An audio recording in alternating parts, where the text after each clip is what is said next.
இன்னைக்கு சென்னையில் சுமார் 114 பேருக்கு வீடு கிடைச்சிருக்கு. இந்த செய்தி இன்னைக்கு ரொம்ப முக்கியமாக பார்க்கப்படுது. ஏன்னா இவங்களுக்கு வீடு கிடைக்கிறதுக்காக இந்த மக்கள் செய்த போராட்டமும் சந்தித்த இடையூறுகளும் அவர்கள் மீது நிகழ்த்தப்பட்ட தாக்குதல்களும் அதிகம். எனவே இதையெல்லாம் தாண்டி வந்த வீடு அப்படிங்கிறது தான் இங்கே ரொம்ப முக்கியம். குறிப்பாக இந்த 114 பேருக்கும் வீடு கிடைக்கிறதுக்காக அவங்க கூட சேர்ந்து தெருவில் இறங்கி போராடி போலீஸ் அடக்குமுறைகளை எதிர்கொண்டு இப்போ அவங்களுக்கு வீடு கிடைக்கிறது முக்கியமான காரணமாக இருந்தவர் யாருன்னா மார்க்சிஸ்ட் கட்சியை சேர்ந்த தோழர் செல்வா அவர்கள் தான். ஸோ இந்த மக்களுடைய 22 வருஷ போராட்டத்தின் பேர்ல தான் இப்போ இன்னைக்கு அமைச்சர் உதயநிதி அவர்கள் இவர்கள் எல்லாத்துக்கும் வீடு வழங்கியிருக்கிறாரு.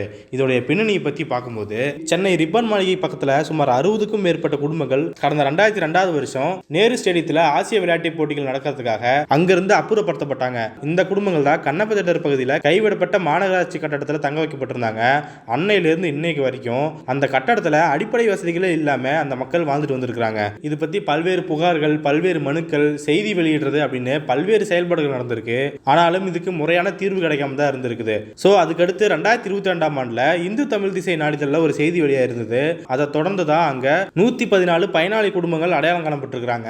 அவங்களுக்கு தான் மூலக்கொத்தளம் அப்படிங்கிற பகுதியில் நகர்ப்புற வாழ்விட மேம்பாட்டு வாரியத்தின் சார்பாக குடியிருப்புகள் வழங்கப்படும் அப்படிங்கிற நிலை இருந்துச்சு. அப்போதான் அங்க ஒரு நிபந்தனை விதிக்கப்படுது. பயனாளியோட பங்கு தொகை 4,27,000 ரூபாயை கட்டிட்டு தான் நீங்க உள்ள போகணும் அப்படின்னு சொல்லி அங்க கார்பரேஷன் மூலமா நிபந்தனை விதிக்கப்பட்டதா சொல்லப்படுது. ஸோ இந்த 4 லட்சத்தை எங்களால் கட்ட முடியல அப்படின்னு சொல்லி மக்கள் தெரிவிச்சிருந்தாங்க.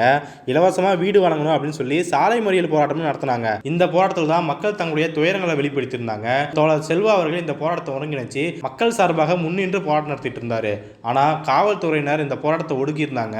இது தொடர்பாக தோழர் செல்வா அவர்களை காவல்துறையினர் இழுத்துட்டு போற வீடியோலாம் வெளியாக இருந்தது. அது மிகப்பெரிய பரபரப்பை ஏற்படுத்தியிருந்தது. அப்போதான் சென்னை தினம் கொண்டாடிட்டு இருக்காங்க.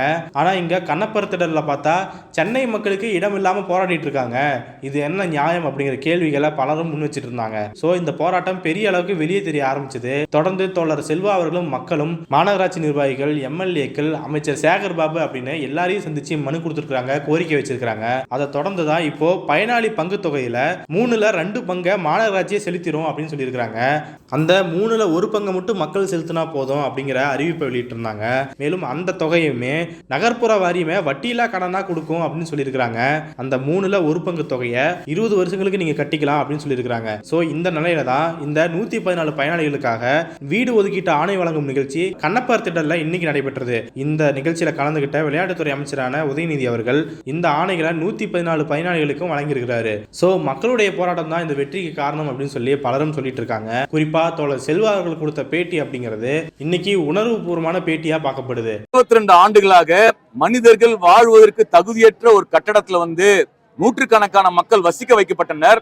22 ஆண்டுகளுக்கு முன்பாக இந்த ஜவஹர்லால் நேரு ஸ்டேடியத்தை கட்டுவதற்காக நாங்கள் 3 மாதத்திலே மாற்று குடியிருப்பு தருவோம் என்று வலுக்கட்டாயமாக அட்டவணை சாதி சார்ந்த குடும்பங்களை மனிதர்கள் வாழ தகுதியற்ற கண்ணப்பத்தில் இருக்க ஒரு கட்டடத்தில் அடைத்தார்கள். கிட்டத்தட்ட 3 மாசம் இல்ல, 3 வருஷம் இல்ல, 6 வருஷம் இல்ல, 22 வருஷம் இந்த மக்கள் சொல்லனா துயரத்துக்கு உள்ளானார்கள். பல பேர் தற்கொலை செய்து இறந்திருக்கின்றார்கள். பல பேர் வாழ்வில் நெருக்கடியில் இறந்திருக்கின்றார்கள். உயிரை விட்டு இந்த எவ்வளவோ நெருக்கடிகள் மத்தியில் இந்த மக்கள் வசித்து வந்த போது இந்த மக்களுக்கு சென்னை நகரத்துக்குள்ளதான் மாற்று குடியிருப்பு வழங்க வேண்டும் என்று நம்ம கோரிக்கை வைத்தோம். கடந்த மழை வெள்ளத்தின் போது இந்த பகுதியை பார்வையிட்ட தமிழ்நாடு முதலமைச்சர் அவர்கள் சென்னை நகரத்துக்குள்ள வீடுகளை ஒதுக்கீடு செய்வதற்கு நடவடிக்கை எடுப்பதாக உறுதியளித்தார். தமிழ்நாடு முதலமைச்சர் வாக்குறுதி அளித்தபடி சென்னை நகரத்துக்குள்ளேயே மூலக்கொத்தளம் ராமதாஸ் நகர்ல மாற்று குடியிருப்பு வழங்கப்பட்டது.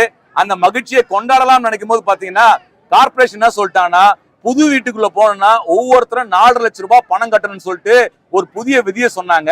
4 லட்சம் ரூபாய் பணம் கட்ட முடியலன்னா தனியார் வங்கியில வட்டிக்கு பணம் வாங்கி தரனாங்க. அதை ஏற்றுக்கொள்ள முடியாது என்று சொல்லி இதே இடத்துல மறியல் போராட்டம் நடத்தினோம், கைதானோம், பல்வேறு அடக்குமுறையில் எதிர்கொண்டோம், அரசாங்கத்தின் கவனத்திற்கு கொண்டு சென்றோம்.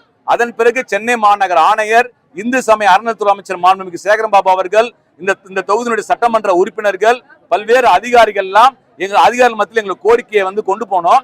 அவர்களும் பரிசீலித்து 3/2 பங்கு பணத்தை சென்னை மாநகராட்சி செலுத்தி விட்டார்கள். அதற்கடுத்து இந்த மக்கள் முன்பணம் வாங்காமல் இன்றைக்கு மாண்புமிகு இளைஞர் நலத்துறை அமைச்சர் உதயநிதி ஸ்டாலின் அவர்கள் ஒவ்வொரு குடும்பத்திற்கும் முன்பணம் வாங்காமல் இந்த வீடுகளை வழங்கியிருக்கின்றார்கள். பல அதிகாரிகள் என்கிட்ட பேசினாங்க, காசு இல்லாம இந்த மக்கள் உள்ள நுழைய முடியாதுங்க, இதாங்க அரசாணை. அந்த அதிகாரத்தில் நான் சொல்கின்றேன், மக்கள் போராட்டம் நடத்தினால் ஒரு மக்கள் அரசு அதுக்கு செவிசாய்க்கு என்பதற்கு இது ஒரு சாட்சி. மக்கள் போராட்டங்களுக்கு மதிப்பளித்து மாண்புமிகு இளைஞர் நலத்துறை அமைச்சர் அவர்கள் மூலக்கொத்தலம் ராமதாஸ் நகர்ல வீடு கொடுத்திருக்க என்று சொன்னால் மிக சிறப்பான நடவடிக்கை இது.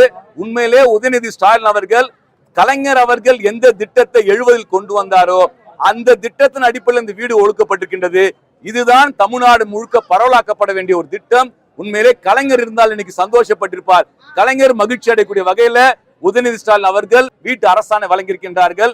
இதற்காக தமிழ்நாடு அரசாங்கத்திற்கும் இதற்கு உதவி செய்த அத்தனை பேருக்கு நான் மார்க்சிஸ்ட் கம்யூனிஸ்ட் கட்சியின் சார்பாக நன்றியை தெரிவித்துக் கொள்கின்றேன். அது மட்டுமல்ல, இவ்வளவு நாட்டில் இந்த மக்கள் நெருக்கடி எல்லாம் எதிர்கொண்டு சென்னையில் உள்ளதான் எங்களுக்கு வீடு வேணும், பணம் கட்டாமல் தான் குடியேறும் என்று சொல்லி வாழ்ந்த போராடிய கண்ணப்பத்திர மக்களுக்கு இந்த வெற்றியை நான் காணிக்கையாக்கின்றேன். மக்கள் தான் இந்த வெற்றிக்கு சாத்தியமானவர்கள். மக்களுக்கு நன்றி. இந்த இடத்துல நம்ம தெளிவாக புரிஞ்சுக்க வேண்டிய விஷயம் என்னன்னா, தோழர் செல்வா மாதிரியான மக்கள் கிட்ட இருந்து போராடக்கூடிய ஒரு நிர்வாகி நமக்கு எப்பவுமே அவசியமா படுறாரு. அவரை போன்றவர்கள் தான் மக்களுடைய கஷ்டங்களை புரிஞ்சுக்கிட்டு அதை எந்த இடத்துல எங்க கொண்டு போய் நிறுத்தினா இதுக்கான சரியான தீர்வு கிடைக்கும் அப்படிங்கிற பார்வையை முன் வச்சு அவரு போராட்டத்தை முன்னெடுத்து நடத்துனதாகட்டும், பல்வேறு ஊடகங்களுக்கு இதை தெரியப்படுத்தியதாகட்டும், அவருக்கு இதுல முக்கியமான பங்கு இருக்குது.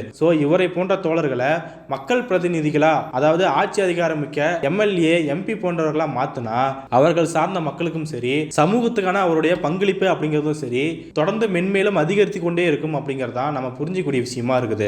இந்த வெற்றியை தொடர்ந்து நம்ம 2 விஷயத்தை புரிஞ்சுக்கலாம். ஒன்னு, மக்களுடைய போராட்டம் வெற்றி பெற்றது அப்படிங்கிறது ஒரு விஷயம்.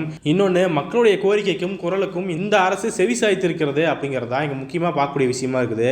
குறிப்பா இந்த நிகழ்ச்சியில பேசிய அமைச்சர் உதயநிதி ஸ்டாலின் அவர்கள் உங்களுடைய 22 கால கனவை இன்னைக்கு இந்த அரசு நிறைவேற்றி இருக்குது.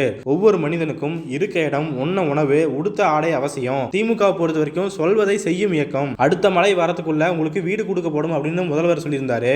சொன்னபடியே இப்போ உங்களுக்கு வீட்டையும் ஒதுக்கி இருக்கிறாரு. இனி உங்களுக்கான வீட்டுல நீங்க நிம்மதியா இருக்கலாம். வீடு இல்லாததால உங்களுக்கு அரசு ஆவணங்கள் கிடைக்கிறதுல சிக்கல் இருந்துச்சு.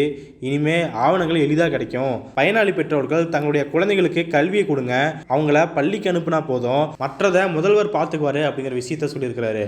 ஏற்கனவே மக்களுக்கு கொடுத்த வாக்குறுதியின்படி 1 வருஷத்துக்குள்ள அவங்களுக்கு வீடு கிடைக்கிறதுக்கு முதலமைச்சர் அவர்கள் ஏற்பாடு பண்ணியிருக்கிறாரு. இனிமே இந்த மக்களுடைய வாழ்வாதாரம் மேம்பட்டு அவர்கள் எந்த இடையூறும் இல்லாம வாழ வேண்டும் அப்படிங்கறதா நம்மளுடைய ஆசையாகவே இருக்கிறது. ஏன்னா ஒவ்வொருத்தருக்கும் இருப்பிடம் அப்படிங்கிறது ரொம்ப முக்கியமானது.